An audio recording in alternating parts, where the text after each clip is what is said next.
startuprad.io, your podcast and YouTube blog covering the German startup scene with news, interviews, and live events.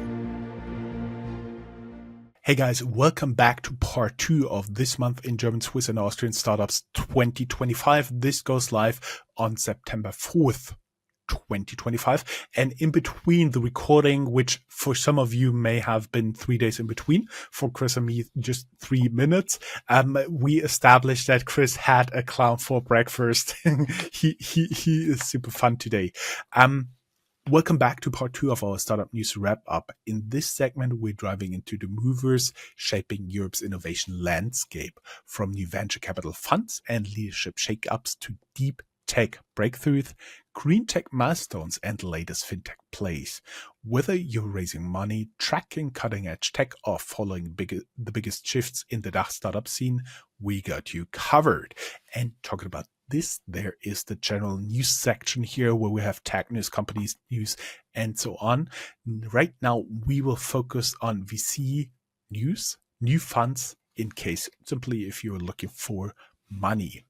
Smart Infrastructure Ventures launches 30 million euros SI Ventures 2 to back early stage German startups, and especially focused on smart infrastructure. Sebastian Borick joins HTGF, High-Tech Gründerfonds, which was at the time I was interviewing the former CEO, Alex von Frankenberg, I think 2020. End of 2020. They've been the most active seed investor in Europe.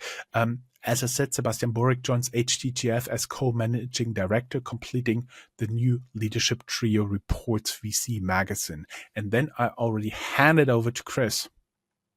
Yeah, and I get to look a bit more into the deep tech news of our program. First up is a team from Freiburg in the very southwest of Germany, where a team of Wouldn't you want to founders- say down and to the left? down in the left. They are building what they claim is Germany's first brain-inspired AI chip, but also ran into the fact that they must test it abroad. To be a bit more specific, they're developing neuromorphic brain chips for ultra-low power AI, and there are regulatory constraints, so prototype testing is only allowed outside of Germany. The contract cited in coverage at Business Insider points to rising European demand for deep tech compute alternatives. Vienna in Austria is the home of QT Labs, which is reporting a milestone, communicating with a NASA spacecraft around 265 million kilometers away. And so QT Labs is showcasing long-range, high-fidelity space communications grounded in quantum-adjacent expertise. That's also me. I also have quantum adjacent expertise, and the feed underscores Austria's rising deep tech profile and potential, dual use applications in secure comms and space infrastructure. Moving on to green tech news, where you can keep in mind the 825 million euros for Orange Bet that we talked about in our top news section in the first part of our episodes. But moving on, Salzstrom and Burgenland Energie launch a sustainable salt-based storage offensive. So Burgenland is a state of Austria, and they aim at scaling this sustainable salt-based electricity storage project, aiming at providing long-duration recyclable energy storage as Austria specifically accelerates renewable grid integration. Biotech news, moving on from the green tech news already. CureVac, GlaxoSmithKline, and Pfizer BioNTech resolve mRNA patent dispute. News agency Reuters confirmed that these three companies settled their long-standing mRNA patent dispute that CureVac and partner GSK settled it with Pfizer BioNTech. The agreement ends years of litigation over the COVID-19 vaccines intellectual property, and the settlement clears the legal overhang for all parties, allowing BioNTech to double down on oncology pipelines now. An area of research that is also very much in flux since the US announced that they probably might retract from mRNA based research and development with like huge implications. Thanks to RFK Jr. We should also keep in mind that we had in the last news that CureVac agreed to be bought by BioNTech. So this news that the litigation is stopped shouldn't surprise anyone here.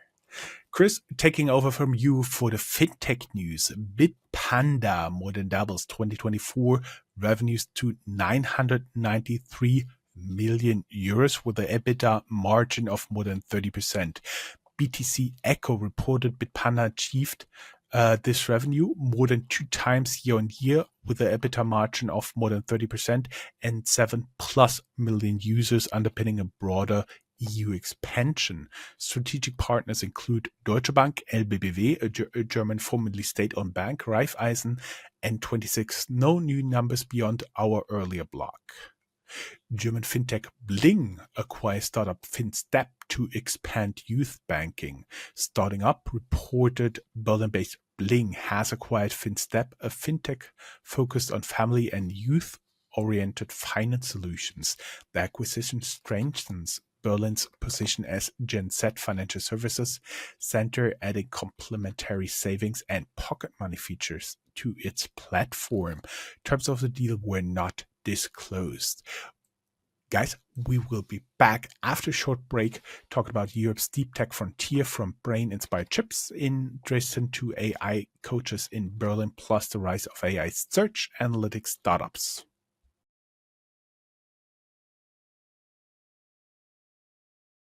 And back from the break, we are looking at deep tech and AI news some more. Munich-based defense drone maker Quantum Systems could triple its valuation to around 1.5 billion euros, powered by NATO and Ukraine contracts and Europe's defense rearmament cycle. The company's AI-enabled reconnaissance platforms and expanding order book underline dual-use momentum across the DACH defense stack. In the reporting in Handelsblatt, there was no new funding amount disclosed, but at least we know that the company is really doing well. A Dresden-based startup won a major order for its neuromorphic chips designed after the human brain. The chips promise ultra-low energy AI processing targeting both automotive and industrial automation. The contract demonstrates European potential in deep tech hardware. And this obviously brings high hopes for the startup Spin Cloud in Dresden in Eastern Germany. CoachHub's AI coach designed to extend access beyond human coaching pools. It's a Berlin scale-up and trying to position Amy for multilingual company-wide deployment with enterprise integrations. Following a 2023 revenue of 56 million euros, the product pushed targets margin improvement and broader attach across HR suites. And Chris, do you know what this news says? Coaches, AI is coming for your job. Yeah, well, we will see about that. Can it pull off a shirt like this though? I don't think so. Peak AI launches. It's a Berlin-based company founded by Marius Meiners, Tobias Sivonia, and Daniel Drabo, a software as a service company monitoring brand mentions, citations, and growth across AI search tools such as ChatGPT and Perplexity, giving SEOs and marketers a new analytics layer as SGE AI answers disrupt classic rankings. So Peak AI, PEEC, could be some worthwhile alternative for you if you want to know more about coverage and citations. Moving on to the general news. taking over from Chris here again to the general news. Uber consolidates position in Germany's ride-hailing market. FAZ reported that Uber is finally establishing itself in Germany after years of regulatory battles and resistance from taxi associations. With legal framework clarified and consumer demand shifting, Uber now competes directly in major German cities. Analysts see this as a turning point for mobility startups in the DACH region, with implication for local players like FreeNow and Bolt. And one should keep in mind that FreeNow has just been bought. We had this in one of our last news by Uber competitor Lyft. VCs pour fresh millions into German startups across AI, SaaS, and climate tech. Deutsche Startups highlights new VC investments into German startups with multi-million euro deals across AI, SaaS, Fintech, and climate tech verticals. The report points to continued early and growth stage capital inflows despite macroeconomic headwinds. This reflects resilience in the German venture market and investor focus on deep tech and green tech transition sectors. AUTO1 Group, we've been talking about them quite frequently, post double-digit growth across all core metrics in the first half of 2025. IT Times reported Berlin-based AUTO1 Group achieved strong growth across revenue, gross profit, and unit sales in the first half of 2025 as Europe's leading digital used car trading platform. AUTO1 credits its margin expansion to Autohero, their retail part, their retail growth, and supply chain efficiency. Investors view this as a validation of the post-IPO turnaround strategy. Doctolib, it's an app in Germany where you can book doctor's appointment. They face government scrutiny over market power and data practices. They came under review by federal ministries in Germany regarding market dominance and data protection concerns. Regulators are examining the platform's role between patients, practices, and insurance. No remedies or penalties were announced at this stage. Rewe, a retail giant here in Germany, I would say something like Whole Foods. Would you agree, Chris? Yes. Yeah. Rolls out the startup launch nationwide to fast-track shelf access for early-stage brands, reports Horizon. Storebox launches parcel service alternative to Post, the German DHL, GLS, and DPD. Brutkasten reported that Austrian logistics startup Storebox is entering the parcel service market, positioning itself as an alternative to incumbents. We do a little bit schöpferische Zerstörung. Good old Schumpeter. Leonie says insolvency avoided, restructuring chosen as only path. Handelsblatt reported automotive supplier Leonie confirmed that insolvency would have been the only alternative to its restructuring deals, which secured creditor support and prevented liquidation. They plan to provide runway for the shift to EV wiring and e-mobility. Duolingo shares plunge 12%. They're not insolvent, just bad news. After growth slowdown spooks Wall Street. Yahoo Finance reported Duolingo fell more than 12% intraday after Q2 results showed slower than expected user and booking growth. MyWorld, ex-Lioness, they file for bankruptcy amid collapse of cashback empire. Trending Topics reported MyWorld, previously known as Lioness, has gone insolvent. The Graz, Austria-based company once ran a sprawling cashback MLM empire, repeatedly facing legal actions across Europe. Bankruptcy underscores the systemic risk in unregulated referral schemes and marks the end of one of Austria's most controversial scale-ups. Idagio enters insolvency. Around 35 million euros were invested since 2025 as Landstone took majority. Deutsche Startup confirmed the insolvency proceedings for Idagio. Sven Kirchner appointed trustee. Founders Till Jankowski and Christoph Lange no longer active. Investors include Tengelmann Ventures, BTOV Partners, Macquarie, later Landstone Partners. Prewave reduces workforce by 8% amid growth strategy shift. Broadcasting revealed that Vienna-based Prewave, a supply chain risk intelligence scale-up, is cutting 8% of its workforce. The company cited strategic realignment and efficiency gains as reason. Despite layoffs, Prewave continues to expand its AI-driven platform to monitor ESG and supply chain disruptions. And Chris, you are always the person who ends on a high note, right? I'm very much ending on a high note, but also I would like to add a bit more depth to Leonie, where you said the wiring company that avoided insolvency, because that is actually a fascinating company because they are not necessarily a startup. Do you know when they opened up their first shop, as in like repair shop, their first Werkstatt? Nope. And they're in Nuremberg take a guess, the year. 1980. 1569. Yes, but as we always said in the general news, that their repair shop there more or less aligned with what we were doing here. Yes. So, and they have 100,000 people working for them.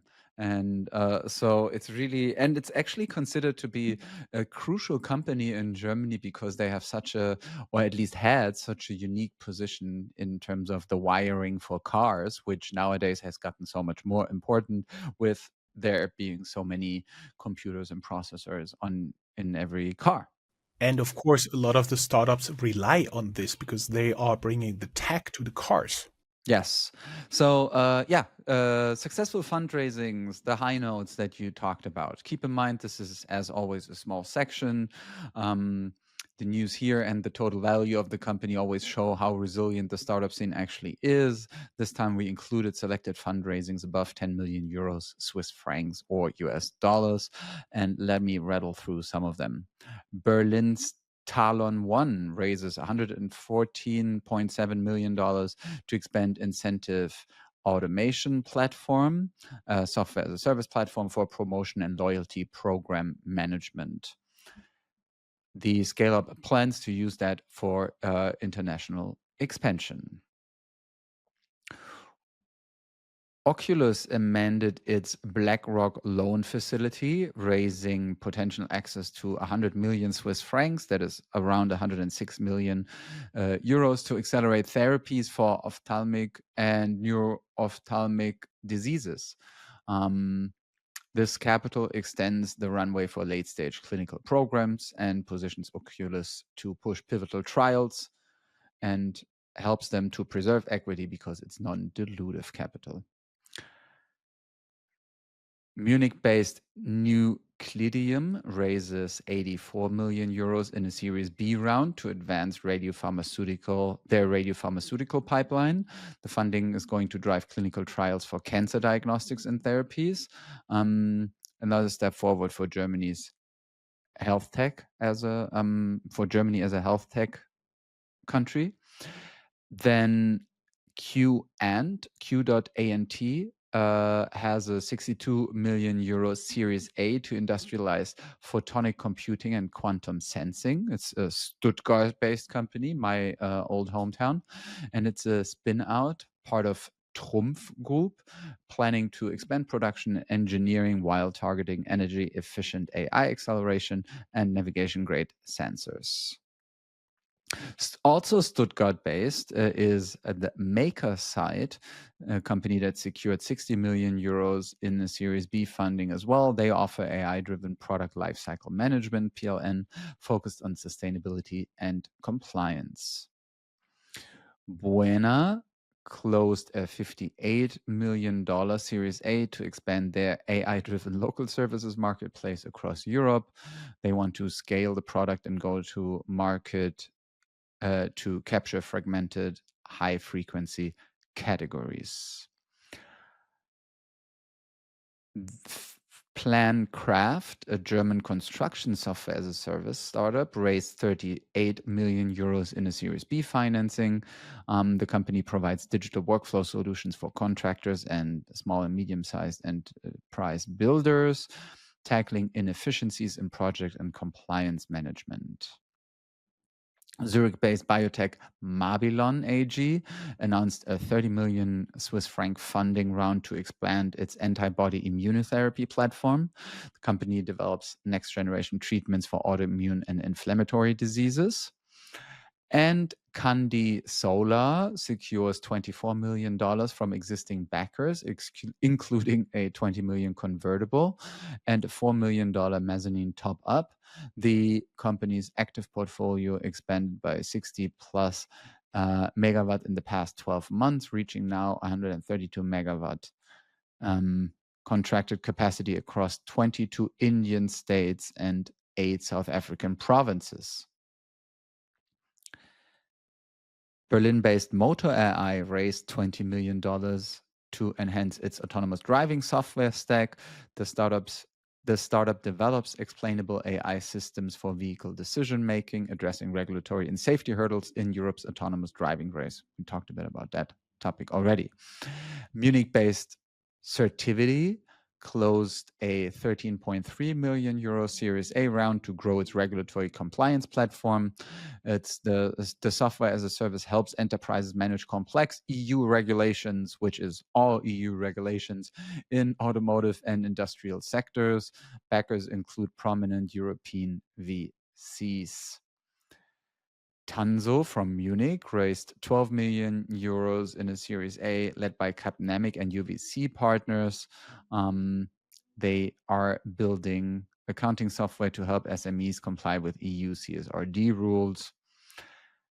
Austrian XR company HoloLight raised 10 million euros to accelerate development of its immersive streaming platform for enterprises.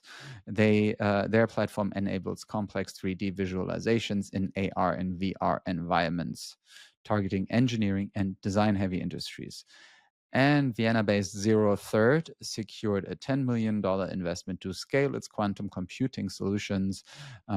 Zero Third is a company that focuses on hardware, software, co-design for industrial applications. Funding here will accelerate lab-to-market transition and help Zero Third to gain a better position within Europe's deep tech ecosystem. M&As. M&As. Next, one of our former guests, of course, we linked the interview down here in the show notes, acquires Hamburg-based Arcadis to expand ID verification platform. Another local startup to extend its authentication and onboarding capabilities. At the time we interviewed them, they have been already the most they have been the most downloaded self-identification app in Germany. That was back in 2021. Rumble explores interest in northern data amid AI compute expansion strategy. FAZ, Frankfurter Allgemeine Zeitung, reported Rumble is interested in Frankfurt-based Northern Data, a European AI HPC compute operator. Any transaction could give Rumble closer control over GPU infrastructure for AI and video workloads, highlighting the strategic value of European compute capacity. Discussions remain exploratory. No deal terms have been disclosed. US material startup Lighten to acquire Northvolt's remaining assets. You remember, guys, they have been pretty big from Scandinavia and then want to build up a big factory in northern Germany. We talked about like the little village that was the last one that had to approve all of that, and then it unfortunately went under. So now we are in the story, and Silicon Canals reported Lightens plans to acquire all remaining assets of Northvolt following the Swedish battery maker's insolvency. The deal would transfer manufacturing and IP assets to Lightens, Lilium Sulfur, and Advanced Materials Roadmap, preserving parts of Europe's battery supply chain footprint under new ownership.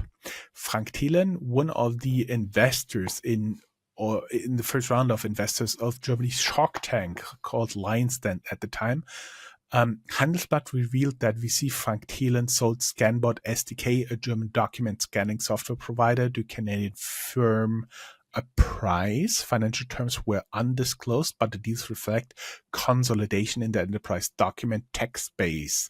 For Talon, this marks another notable exit for his portfolio. DVP Bank, basically security service bank, buys Lemon Markets, closing targeted autumn 2025. BaFin approval pending. Deal Monitor confirms DVP Bank will acquire Lemon Markets and keep it as a standalone unit post-close. IT Finanzmagazin adds that closing is slated for autumn 2025, subject to BaFin and customary approvals. The aim is to add digital non-brokerage platform to DVP Bank's infrastructure. And Chris, you are the person who is closing this record-long recording. I think in total we are now at almost an hour of recording time, and you will end it with some awesome useless knowledge, right? Yes, our useless knowledge today is not necessarily connected to the DACH startup scene, but it's about a very dedicated person nonetheless. Her name is Debbie Endicott. She lives in Lenoir, North Carolina, and in 1990, she was in a diner in Las Vegas. The diner was Coca-Cola themed, so red and white everywhere. And Endicott must have thought, that's what I want at home. So she started collecting Coca-Cola memorabilia and did so for 3 decades until in 2020, she got the Guinness Book of Records title for the collection with the most Coca-Cola memorabilia in the world, because she had 2,028 items based on Coca-Cola in her collection. Then someone else took over the record. Apparently it's very sought after. She got her record back. Someone else took over, but now I'm happy to report Debbie has the record again and has been newly certified as the person in the world with the biggest collection of Coca-Cola memorabilia, with now an individual number of items, 5,623. Congrats. Definitely awesome to close those record news with with such a dedicated person. Chris, it was a pleasure talking to you. Yes, I won't finish this. Also, her favorite type of Coke is Diet Coke, she said. Oh, okay. Mine would be the vanilla Coke. Yeah, and she said Diet Coke, but I also like cherry. So fine. What's your favorite Coke? Diet. I don't fully care. Yeah, I sometimes go for Coke Light, whatever. I don't think Coke Light, Coke Zero. Is there a difference? Who knows? I think Coke Light is more targeted towards women and Coke Zero more towards men. Guys, we do have also a lot of stay ahead of the curve, including Defense Tech 2025 report. Women now hold almost 20% of top venture capital roles globally. And Tony's Box unveils Tony Box 2 and much, much more. We will be back, Chris and I, with the startup news to be published on October 2nd. And guys, keep in mind, October 3rd is German's Unity Day, so we all do have a public holiday there. Chris, as always, a pleasure talking to you. Yes, same. Goodbye. Tschüss. Goodbye. Bye, guys.